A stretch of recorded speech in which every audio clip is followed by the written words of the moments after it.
بسم اللہ الرحمن الرحیم۔ میں نے دیکھا ہے لوگ جب مختلف بیماریوں کے اندر مبتلا ہوتے ہیں، خاص طور پر گٹ ہیلتھ کے حوالے سے، یعنی معدے اور آنتوں کے اندر جب بھی کوئی امراض ہوتے ہیں، جب بھی کوئی مسائل ہوتے ہیں، تو انسان مختلف چیزوں کا، مختلف بیماریوں کا علاج کر رہے ہوتے ہیں، اور گٹ ہیلتھ کے ڈسٹرائے ہونے سے، گٹ ہیلتھ کے برباد ہونے سے انسان کے جسم میں بہت ساری بیماریاں پیدا ہوتی ہیں۔ مثال کے طور پہ آج میں جس چیز کے بارے میں اور جس بیماری کے بارے میں آپ کو متوجہ کرنا چاہتا ہوں، اس کی طرف ذہن ہی نہیں جاتا، اور لوگ باقی ساری چیزوں کا علاج کر رہے ہوتے ہیں ماں سوائے اس چیز کے کہ وہ اس کو ڈائگنوز کر سکیں اور اس کو جج کر سکیں کہ ہمارے جسم کے اندر کون سی بیماری آ گئی ہے جس کی وجہ سے اتنے سارے سمٹمز مختلف طرح کے آتے جا رہے ہیں۔ ہم ٹریٹ کر رہے ہیں پھر بھی مسئلہ حل نہیں ہو رہا۔ میں بات کر رہا ہوں لیکی گٹ کے بارے میں۔ لیکی گٹ کو سمجھ لیں کہ لیکی گٹ کا جو تعلق ہوتا ہے، اس کا مکمل طور پر جو تعلق ہوتا ہے وہ آپ کی چھوٹی آنت کے ساتھ ہوتا ہے۔ ہماری چھوٹی آنت کے اندر سب سے پہلے ایک میوکس لیئر ہوتی ہے۔ یہ 3 چیزوں پر سسٹم جڑا ہوتا ہے۔ چھوٹی آنت کے اندر 3 چیزیں ہوتی ہیں جو بنیادی طور پر اپنا کردار ادا کرتی ہیں۔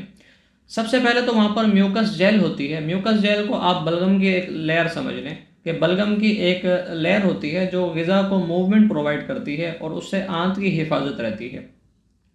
چھوٹی آنت آپ کے جسم کا تمام جو غذائی اجزاء ہوتے ہیں، نیوٹرینٹس ہوتے ہیں، ان سب کو جسم میں جذب کرتی ہے۔ تو سب سے پہلے تو یہ لیئر جو ہے یہاں سے تباہ ہونا شروع ہوتی ہے، یہ لیئر یہاں سے ڈسٹرائے ہونا شروع ہوتی ہے۔ جب لیئر یہاں سے ڈسٹرائے ہوتی ہے تو پھر وہاں پر اس کے اندر چھوٹی آنت میں سوراخ ہونا شروع ہوتے ہیں، اور کیونکہ چھوٹی آنت کا جو سسٹم ہوتا ہے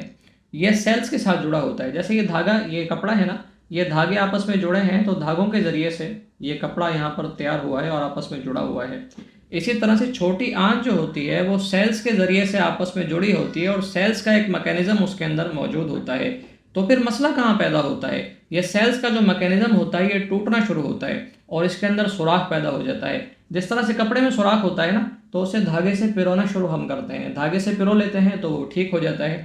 اسی طرح سے سیلز کا جو یہ میکینزم ہوتا ہے یہاں پر یہ ٹوٹتا ہے، اور اس کے ٹوٹنے کی وجہ سے آپ کے غذا کے اندر، اور اچھا جو سیلز ہوتے ہیں ان سب کے پاس ایک دماغ ہوتا ہے، اور یہ جو سیلز ہوتے ہیں یہ جج کرتے ہیں کہ آپ کو کون سی غذائی قلت ہے، یا پھر جسم کے اندر کون کون سی چیزوں کی کمی ہے، اور کون سے ایسے غذائی اچھے اجزاء ہیں جن کو جسم میں جذب کرنا ہے، اور تمام قسم کا ٹاکسن جو آپ نے غذا میں کھایا ہے ان سب کو جسم سے باہر نکالنا ہے۔ تو یہ ان کا کام ہوتا ہے۔ لیکن جب سوراخ ہوتے ہیں تو یہ میکینزم صحیح طور پہ کام نہیں کر پاتا،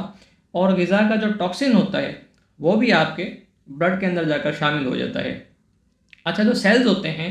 تیسری چیز یہ ہوتی ہے کہ ان میں جنکشن لگے ہوتے ہیں، یعنی کہ جوائنٹس ہوتے ہیں۔ جیسے میں نے دھاگے کی مثال دی، تو یہ جڑے ہوتے ہیں، اس کے پیچھے ایک جنکشن کا ایک نظام ہوتا ہے جس کے تحت یہ جڑے ہوتے ہیں۔ تو یہ 3 بنیادی چیزیں ہوتی ہیں۔ پھر یہاں پر جب سوراخ ہوتے ہیں تو وہاں سے آپ کا بلڈ خراب ہونا شروع ہوتا ہے، اور بلڈ کے نیچے ہی جو ہوتا ہے آپ کا مدافعتی نظام ہوتا ہے، امیونٹی سسٹم ہوتا ہے، اور جب ایسا ہوتا ہے تو پھر سب سے زیادہ خطرناک بیماری جسم میں آپ کے جنم لیتی ہے، جسے میں کہتا ہوں آٹو ایمیون ڈیزیز۔ کیونکہ یہاں پر یہ جو آپ کا مدافعتی نظام ہے، یہ جو آپ کی حفاظت کے لیے بنا ہے، یہی حفاظت کرنے والا نظام یہ آپ کی ہیلتھ پر، آپ کے جسم کے مختلف پارٹس کے اوپر اٹیک کرنا شروع کر دیتا ہے، اور اسے سمجھ کچھ نہیں آتا کہ اب کیا کرنا ہے۔ یہ یہاں پر 2 کام ہوتے ہیں، یا تو یہ سرنڈر کر دیتا ہے، یا پھر یہ بہت زیادہ ری ایکٹیو ہو جاتا ہے اور بہت زیادہ ری ایکشن کرنا شروع کرتا ہے، اور آپ کی جو ہیلتھ ہوتی ہے اس کو ڈسٹرائے کرنا شروع کرتا ہے۔ اگر کسی کے سر پہ حملہ کر دے، دماغ پر حملہ کر دے، تو سر سے بال یعنی اسکالپ پر حملہ کر دے تو سر کی جڑیں تباہ ہونا شروع ہوتی ہے، اس کے بال جانا شروع ہو جاتے ہیں۔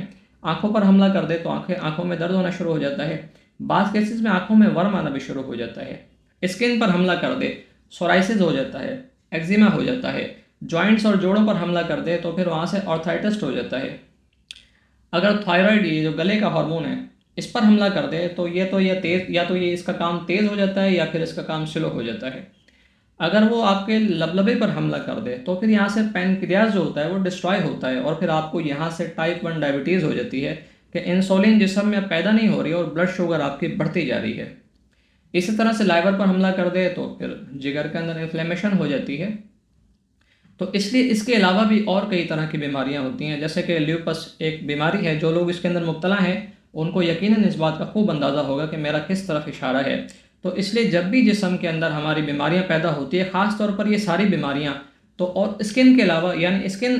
ڈیزیز یعنی بلڈ سے ریلیٹڈ اسکن پر آپ کی کوئی بھی بیماری ہو رہی ہے تو اس کا ایک گہرا تعلق ہوتا ہے لیکی گٹ کے ساتھ، اور وہ سمجھ میں نہیں آتا، یعنی وہ چیز ڈائگنوز نہیں ہو پاتی ہے، اور انسان مختلف طرح کے بہت سارے علاج کرتا رہتا ہے لیکن بنیادی چیز کو فکس نہیں کر پاتا اور بنیادی کاز کو ٹھیک نہیں کر پاتا۔ تو آج سے آپ سب نے جس بات کو دیکھنا ہے، جس بات کو سمجھنا ہے، وہ یہ ہے کہ آیا کہ آپ کو کیا لیکی گٹ تو نہیں ہے، آپ کے گٹ کی جو لیئر ہوتی ہے یہ ڈسٹرائے تو نہیں ہو گئی ہے، آپ کے گٹ میں سوراخ تو نہیں ہو گئے، ٹاکسنس تو وہاں سے بلڈ میں نہیں جا رہے۔ اچھا، جب بھی آپ کو لیکی گٹ ہو جائے، لیکی گٹ ہونے کی وجہ سے مختلف سمٹمز جسم کے اندر آپ کے آئیں اور وہ بہت زیادہ شدت اختیار کرتے جائیں، تو پھر آپ نے اس کو گھر میں خود فکس کرنا ہے۔ اور گھر میں فکس کرنے کا بہت آسان طریقہ میں آپ کو بتاتا ہوں۔ آپ نے ایلو ویرا جیل لینا ہے، اور ایلو ویرا جیل جب آپ لیں گے تو اس میں سے جو اس کا گلو اندر سے نکلتا ہے، تو اس میں ایک تو پیلا مادہ ہوتا ہے، یعنی ایک یلو کلر کا اس میں ایک لکوڈ ہوتا ہے، آپ نے اسے ہٹا دینا ہے، اس سے صاف کر لینا ہے۔ صرف جو سفید رنگ کا لکوڈ ہے آپ نے اس کو لینا ہے، اور اس کی جو مختلف خوراک آپ لے سکتے ہیں، میں چھوٹی عمر کے افراد یعنی چھوٹی عمر کے بچوں سے لے کر بڑی عمر کے افراد تک کے لیے مختلف خوراک بتا رہا ہوں۔ 1 چمچ چھوٹا چائے والا یا پھر آدھا چمچ، اور 1 چمچ بڑا والا یا پھر 3 بڑے والے چمچ، حسب طبیعت اور اپنے مزاج اور عمر کے حساب سے آپ اس کی مقدار خوراک کو کم یا زیادہ کر سکتے ہیں۔ اور اس کو جو لینے کا وقت ہے وہ صبح 10 سے 12 کے درمیان اگر اسے لیا جائے تو یہ ایک اچھا وقت ہوتا ہے۔ تو اس لیے اس کو استعمال کریں، اس سے انشاءاللہ آپ کی جو لیکی گٹ ہے یہ بہت جلدی ریکور ہوگی، اور انشاءاللہ آپ کو اس سے بہت زیادہ فائدہ ہوگا۔ ایک بات یہ ضرور یاد رکھیں کہ جب بھی آپ